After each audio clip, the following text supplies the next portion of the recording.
England दौऱ्यासाठी भारताच्या T20 संघाची घोषणा झालेली आहे। T20 संघासाठी श्रेयस अय्यरकडे कर्णधार पदाची जबाबदारी सोपवण्यात आली आहे। IPL मध्ये तुफान खेळी करणाऱ्या वैभव सूर्यवंशीला सुद्धा संधी मिळाली आहे। तिलक वर्मा याच्यावर उपकर्णधार पदाची जबाबदारी असेल। कर्णधार सूर्यकुमार यादवला संघातून वगळलेला आहे। आयर्लंड विरुद्धच्या मालिकेसाठी सुद्धा भारतीय संघाची घोषणा झालेली आहे। Shreyas Iyer will be the new captain of the Indian T20 team for all these three series. Shreyas Iyer captain, Abhishek Sharma, Sanju Samson and Ishan Kishan both are wicket keepers. Shivam Dube, Tilak Verma vice captain, Nitish Kumar Reddy, Akshar Patel, Washington Sundar, Varun Chakraborty, Ravi Bishnoi, Mohammad Siraj, Harshit Rana, Arshdeep Singh, Prince Yadav, and the new kid Vaibhav Suryavanshi. So he will be part of the Indian squad for the Ireland series, which will have 16 members.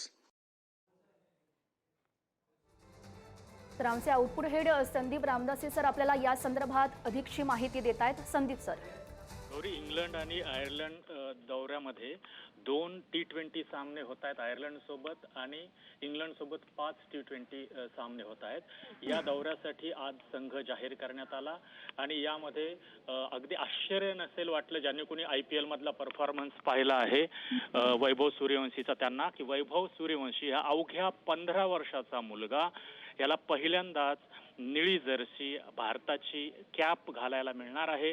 पदार्पण करतोय वैभव सूर्यवंशी अवघ्या 15व्या वर्षी 776 धावांचा रतीब घातलेला हा बिहारचा युवा खेळाडू याला संघामध्ये स्थान दिलेलं आहे।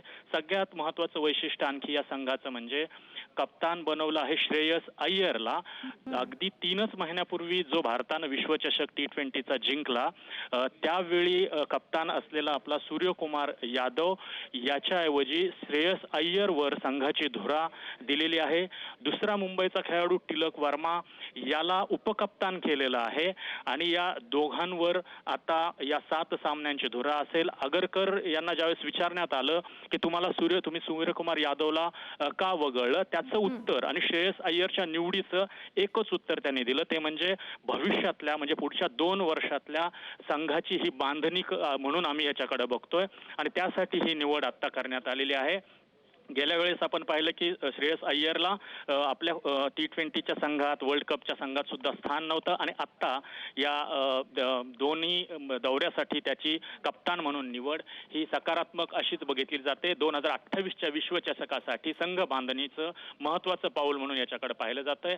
आणि दुसरं म्हणजे वैभव सूर्यवंशीला आत्ताच तयारी करण्यास सर्व आंतरराष्ट्रीय पातळीवर त्याचं कौतुक होत होतं ज्या पद्धतीनं त्याने 237च्या स्ट्राईक रेटनं धावा केल्या या IPL मध्ये, तेव्हापासून सगळ्यांनाच हे माहिती होतं की त्याचं निवड होणार, फक्त ती कधी होणार हाच प्रश्न होता आणि त्याचं उत्तर आज आपल्या निवड समितीनं दिलं आहे। इंग्लंड आणि आयर्लंड दौऱ्यासाठी वैभव सूर्यवंशीची निवड आता जाहीर झालेली आहे। बाकी संघामध्ये महत्त्वाचं म्हणजे बुमराहला फक्त आपल्या आशिया स्क्वॉडसाठीच ठेवलेलं आहे आणि हार्दिक पांड्या हा नाहीये या संघामध्ये।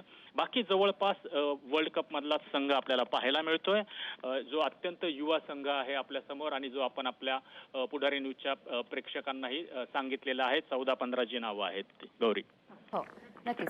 संदीप सर, धन्यवाद दिलेल्या या सगळ्या सविस्तर माहितीसाठी। आपण बघतोय आता भारताच्या T20 संघाची घोषणा झालेली आहे। त्यांच्या कामगिरीकडे आता सगळ्या भारताचं विशेष लक्ष असेल।